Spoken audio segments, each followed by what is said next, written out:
Senat Amerika Serikat mengancam akan membatasi wewenang Trump. Teror bom melanda 11 SPBU di Thailand. Fans New Jeans serbu YouTuber terbesar di dunia, MrBeast. Halo pemirsa, selamat datang di Mata Dunia, program yang mengupas berita dan peristiwa global dari berbagai belahan dunia. Saya Jentera akan menemani Anda, berikut berita selengkapnya.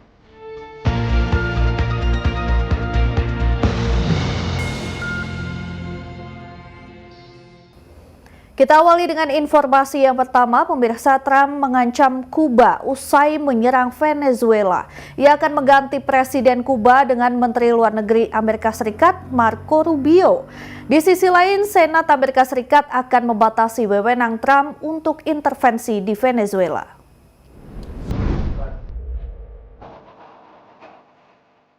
Presiden Amerika Serikat Donald Trump memperingatkan pemerintah Kuba untuk segera membuat kesepakatan dengan Washington atau bersiap menghadapi konsekuensi pada Minggu 11 Januari 2026.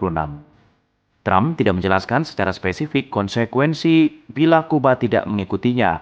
Hal ini disampaikan Trump dalam unggahan di platform Truth Social. Pernyataan ini disampaikan Trump hanya sepekan setelah pasukan Amerika Serikat melakukan operasi militer di Caracas dan menangkap Presiden Venezuela Nicolas Maduro pada hari Sabtu 3 Januari 2026. Operasi tersebut menewaskan puluhan personil keamanan dari Venezuela dan Kuba. Sebelumnya, Trump membagikan unggahan menyebut Menteri Luar Negeri Amerika Serikat Marco Rubio bisa menjadi Presiden Kuba saat ini masih dikuasai pemerintahan komunis. Di sisi lain, Presiden sementara Venezuela, Delcy Rodriguez, bertekad akan memulangkan Nicolas Maduro dan istrinya, Cilia Flores. Ini disampaikan Rodriguez saat berbicara pada sebuah acara komunitas di negara bagian Miranda pada hari Sabtu 10 Januari 2026. Rodriguez mengatakan keyakinannya tentang kepemimpinan atau program pemerintahan Venezuela. Dilaporkan Global Times, Rodriguez memastikan rakyat Venezuela yang berkuasa dan ada pemerintahan, yaitu pemerintahan Presiden Nicolas Maduro. Ia juga menyerukan persatuan untuk menjamin perdamaian, stabilitas, dan masa depan negara. Rodriguez bersumpah tidak akan beristirahat sedetik pun sampai Maduro dan Flores kembali ke Venezuela. Ia memastikan pemerintahannya akan terus menerapkan 7 garis aksi ditetapkan Maduro. Sementara itu, Senat Amerika Serikat mengesahkan sebuah resolusi akan melarang Trump melakukan tindakan militer lebih lanjut terhadap Venezuela tanpa otoritas Kongres pada hari Kamis 8 Januari 2026. Ini menjadi teguran terhadap pimpinan Partai Republik tersebut. Diberitakan Reuters, pemungutan suara soal langkah prosedural untuk memajukan resolusi kekuasaan perang menghasilkan 52 suara setuju dan 47 suara menolak. Pemungutan suara berlangsung beberapa hari usai pasukan Amerika Serikat menangkap Maduro. Kecaman terhadap Trump menandai pergeseran suara di Senat beranggotakan 100 orang. Setelah penangkapan Maduro, beberapa anggota parlemen menuduh pemerintahan Trump menyesatkan Kongres. Penangkapan Maduro dan retorika Trump menimbulkan kekhawatiran akan tindakan militer merebut Greenland, Kolombia, Kuba, atau Iran.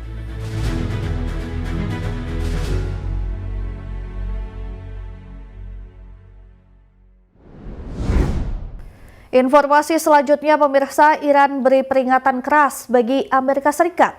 Jika Trump ikut campur demo rakyat, maka Iran akan menyerang Amerika Serikat. Demo Iran pecah usai meningkat biaya hidup.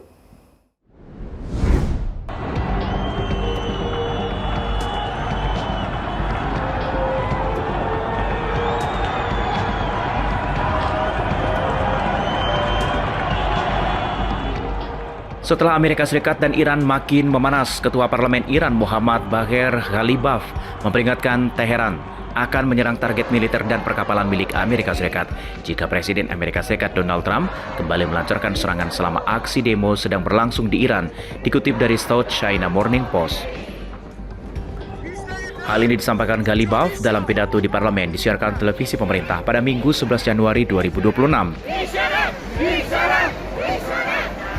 Peringatan ini muncul saat memanas situasi domestik Iran usai gelombang protes nasional memasuki malam ketiga pada hari Sabtu 10 Januari 2026. Gelombang unjuk rasa ini dipicu krisis mata uang ini pecah sejak 28 Desember 2025.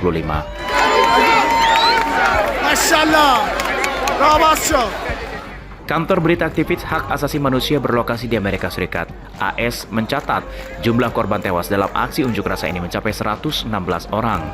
Sebagian besar korban dilaporkan tewas akibat peluru tajam atau tembakan senapan angin. Terdapat 2.638 orang ditangkap, termasuk sejumlah tenaga medis dan orang di bawah usia 18 tahun. Sementara itu, Trump kembali memperingatkan rezim Iran agar tidak menindak demonstran dengan kekerasan. Trump mengklaim Amerika Serikat siap membantu pada Sabtu malam, 10 Januari 2026.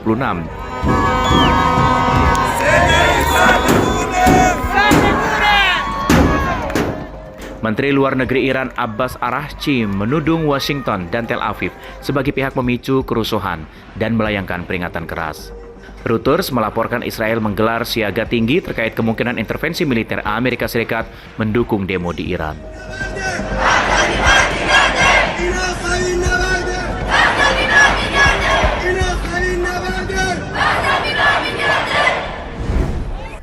Pemirsa, kebakaran hutan melanda wilayah Tenggara Australia. Peristiwa ini menewaskan setidaknya 1 orang dan menghancurkan ratusan rumah serta bangunan.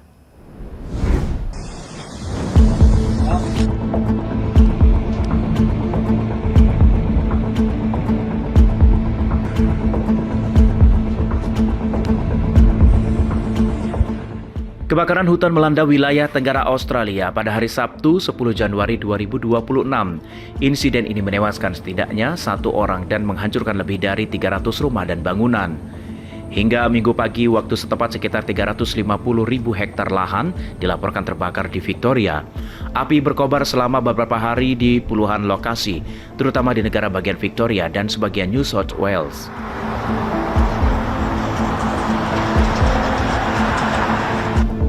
Dikutip dari Channel News Asia, otoritas negara bagian Victoria mengeluarkan pernyataan status keadaan darurat. Peringatan gelombang panas ekstrim berlaku di berbagai wilayah. Ribuan petugas pemadam kebakaran dan lebih dari 70 pesawat dikerahkan untuk memadamkan api. Pejabat berwenang memperingatkan upaya memadamkan api mungkin membutuhkan waktu berminggu-minggu. Otoritas Australia juga mengumumkan paket bantuan senilai 13 juta dolar Amerika Serikat untuk warga setempat. Otoritas setempat khawatir kebakaran bisa berlangsung selama beberapa pekan karena dipicu cuaca sangat panas, kering, dan berangin. Kondisi ini membuat api sulit dikendalikan. Warga diminta meninggalkan rumah mereka karena ancaman kebakaran terus meluas. Perdana Menteri Victoria Jacinta Allan mengatakan terdapat 30 kebakaran aktif di seluruh negara bagian, 10 diantaranya menjadi perhatian utama. Allan menegaskan, kondisi terburuk bisa terjadi karena sejumlah kebakaran masih aktif dan mengancam rumah serta properti warga. Asap kebakaran hutan berdampak pada kualitas udara di banyak wilayah Victoria, termasuk kawasan metropolitan Melbourne. Warga dihimbau membatasi aktivitas luar ruang karena tingkat polusi udara memburuk. Pihak berwenang menyebut kebakaran ini sebagai terparah di Tenggara Australia sejak bencana kebakaran tahun 2019 hingga 2020. Peristiwa tersebut menewaskan 33 orang.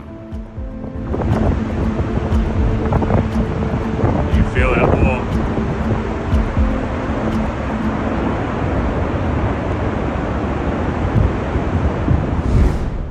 Beralih ke kabar lain, pemirsa, bom meledak di 11 pom bensin di Provinsi Narathiwat, Thailand Selatan.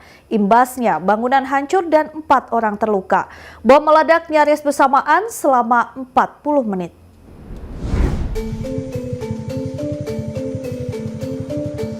Bom meledak mengguncang 11 stasiun pengisian bahan bakar umum di wilayah selatan Thailand pada Minggu dini hari 11 Januari 2026. Ledakan bom terjadi hampir bersamaan menyebabkan 4 orang terluka dan dilakukan pengamanan super ketat di sejumlah wilayah.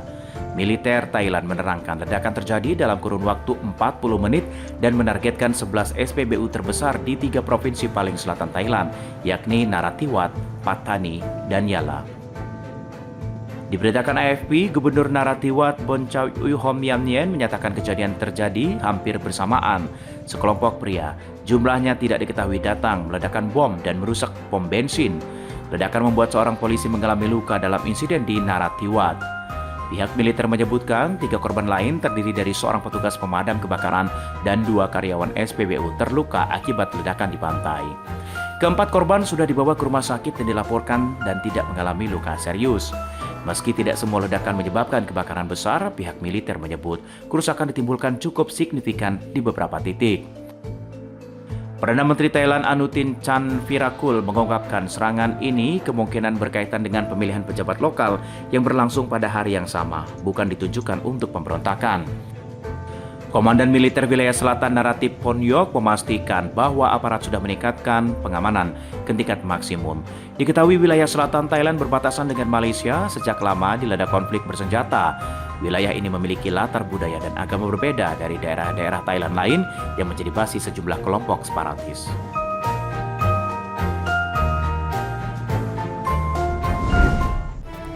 Pemirsa, jangan kemana-mana, informasi berita menarik lainnya akan kami sajikan usai jeda. Tetap saksikan Mata Dunia.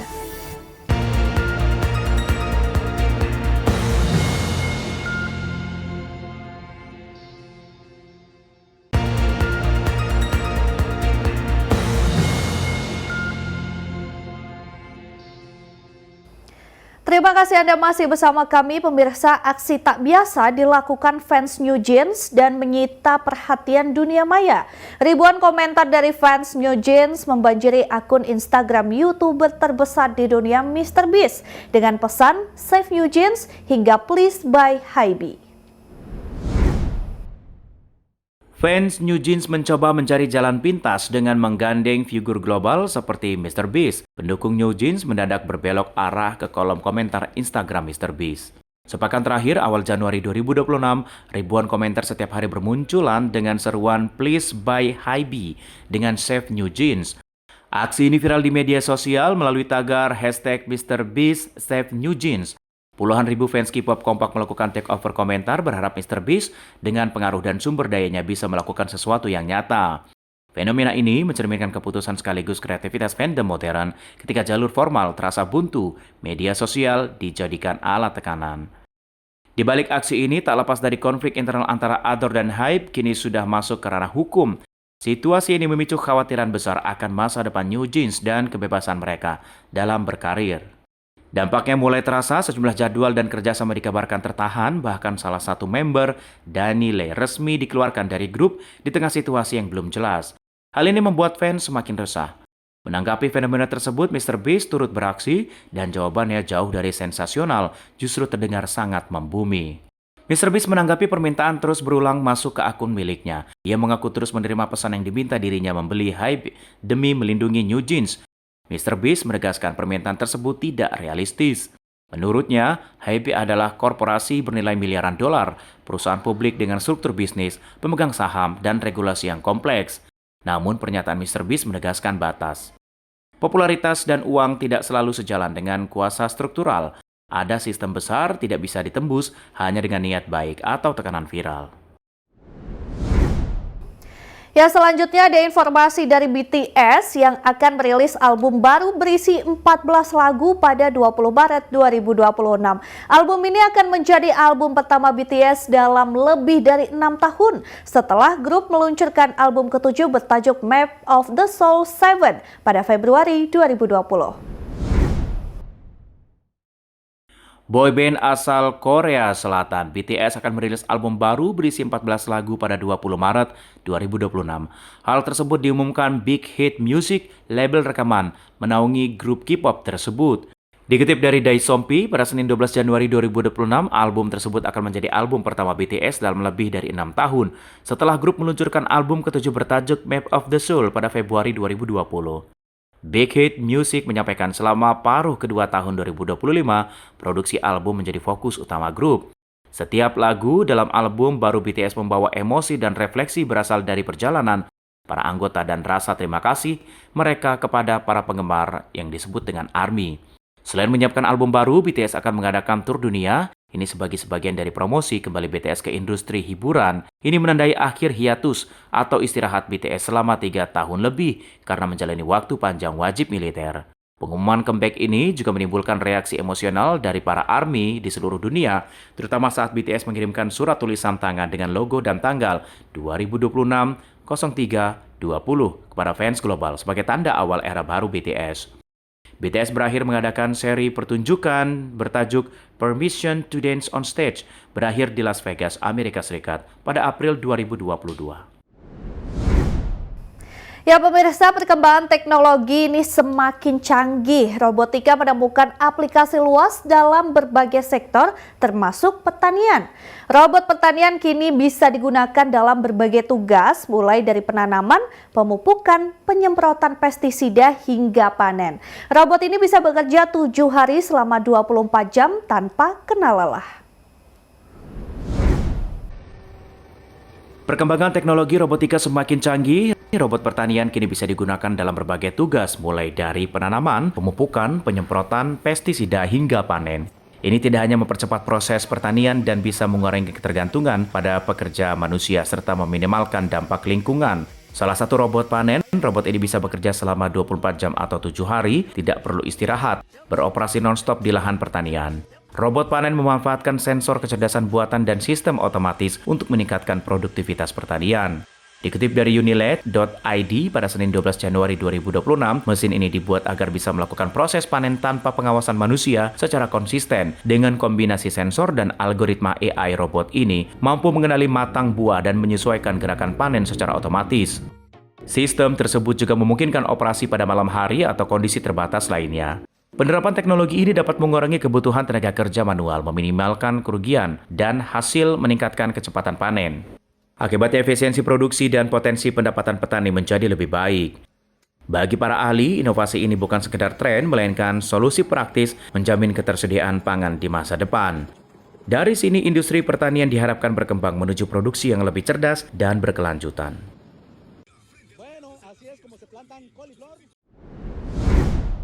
Selanjutnya ada informasi dari Selandia Baru. Jadi di Selandia Baru proses pindah rumah tidak hanya sekadar memindahkan barang, tetapi bangunan rumah bisa diangkut utuh ke lokasi baru.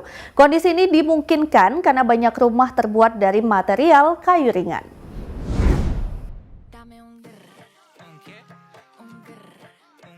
Di sejumlah wilayah di Selandia Baru, rumah dapat dipindahkan secara keseluruhan menggunakan kendaraan khusus. Bangunan diangkat dari fondasi lama dan dibawa melalui jalan raya menuju tempat baru. Struktur rumah yang mayoritas terbuat dari kayu membuat proses pemindahan menjadi lebih mudah. Bobot bangunan yang relatif ringan memungkinkan rumah tetap utuh selama perjalanan. Setelah tiba di lokasi baru, rumah langsung dipasang kembali di atas fondasi yang sudah disiapkan. Utilitas seperti listrik dan air kemudian disambungkan kembali, dan metode ini dinilai lebih efisien dibandingkan membongkar dan membangun ulang rumah. Selain lebih cepat dan hemat biaya, cara ini juga lebih ramah lingkungan. Rumah tidak lagi dianggap sekali pakai, melainkan aset yang bisa dipindahkan. Informasi berita lainnya akan kami sajikan usai jeda berikut ini. Tetap saksikan Mata Dunia.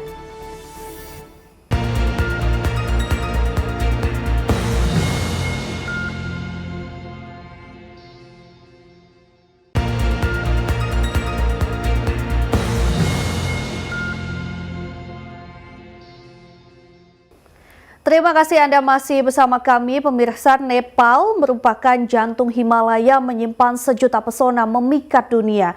Mulai dari kekayaan budaya di Kathmandu, keindahan alam di Pokhara, panorama sunrise di Nagarkot hingga megahnya Sagarmatha National Park dengan Gunung Everest sebagai mahkota bumi. Seperti apa keindahannya? Berikut tayangannya untuk Anda.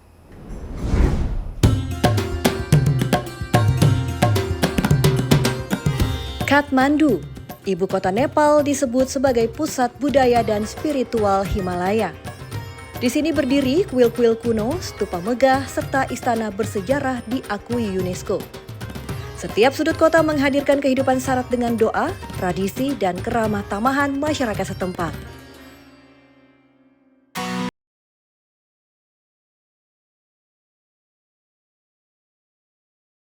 Di sebelah barat terdapat Pokhara, menyuguhkan suasana damai sekaligus petualangan. Danau Pewa yang indah memantulkan puncak Makapure atau Gunung Fistel menjulang gagah. Dari perbukitan Sarangkot, wisatawan bisa menyaksikan matahari terbit dengan latar Himalaya yang menakjubkan.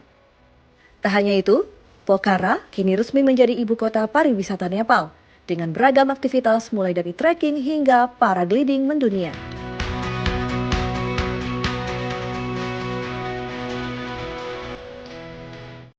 Tak jauh dari Kathmandu, Nagarkot menjadi surga kecil bagi para pencinta panorama.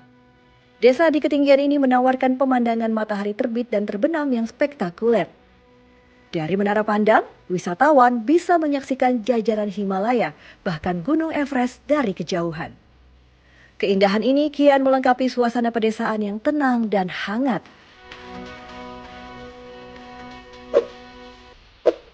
Dan inilah mahkota bumi, Sagarmatha National Park, kawasan yang menjadi rumah bagi Gunung Everest, puncak tertinggi dunia.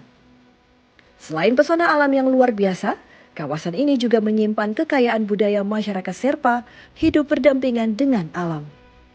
Tengboche Monastery menjadi pusat spiritual tak pernah sepi dari doa. Tak heran, UNESCO menetapkan Taman Nasional ini sebagai warisan dunia sejak 1979. Nepal adalah harmoni sempurna antara budaya, alam, dan spiritualitas, dari hiruk-pikuk Kathmandu hingga ketenangan puncak Everest. Negeri di atap dunia ini terus menjadi destinasi impian para pelancong. Tim Liputan Berita Nasional TV.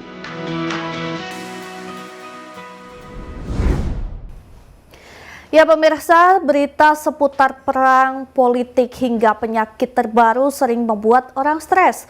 Tapi pada saat yang sama, orang kadang bisa terpaku memandang media sosial, membaca satu persatu berita yang tak menyenangkan. Mengapa hal ini bisa terjadi? Lantas, bagaimana mengatasi stresnya? Berikut tayangannya untuk Anda. Menatap ponsel tak henti-hentinya, membaca satu persatu berita menyedihkan atau membuat cemas. Kebiasaan ini sejak pandemi COVID dikenal sebagai doom scrolling, menatap layar sambil terus berperasaan negatif. Doom scrolling is this idea that we oftentimes will, keep scrolling, literally, social media sites, news sites for negative, that are negative on topics like, politics or medical situations, etc. And it's almost like we have this compulsive, we can't stop, right? Pengamat mencermati kegiatan seperti ini secara neurologis tak banyak berbeda dari aktivitas lain yang bisa menimbulkan ketagihan. We actually know now that what's happening is that dopamine, right? They used to think like, oh, dopamine makes us feel good. And every time we scroll or new information comes up, we get a hit of dopamine. We actually know that it's not pleasurable, right? Oftentimes we want to stop. We just can't. So that dopamine actually makes the compulsion, like the need to keep doing it, but it's not pleasurable. Solusinya, batasi waktu membaca media sosial dengan memanfaatkan aplikasi atau notifikasi dari ponsel. Ahli kesehatan mental menyarankan alihkan energi ke kegiatan lebih konstruktif. What are the things that make you feel like yourself? In therapy, we would call this grounding exercises or grounding activities. So things that are not related to the news or the media, but make you feel more complete. If that's spending time out in nature, if that's engaging in creative or expressive things, if that's drawing, if that's cooking, if that's spending time with people that you care about and your community, those are different ways that you can help mitigate some of the stress that you might be feeling. Bagi warga Virginia ini, pelarian positifnya adalah menjadi relawan untuk membersihkan alam sekitar. I think the last few years, especially since COVID, people are more aware about the harms of social media. And I know I've deleted social media from my phone a number of times, and sometimes I'll re-download it and then delete it again when I feel like I'm spending too much time there. And I know I have a lot of friends who do that. Lalu bagi warga California ini, kegiatan positif pelepas stres adalah berselancar. A lot of negativity, and then you hear it through friends and family a little bit too. So I try to brush it off, but after a while it does get to you a little bit. Survei baru oleh Asosiasi Psikologi Amerika menemukan bahwa lebih dari 70% warga AS mencemaskan masa depan mereka. Meski dalam skala 1 hingga 10, responden umumnya mengatakan tingkat stres mereka berada pada level 5.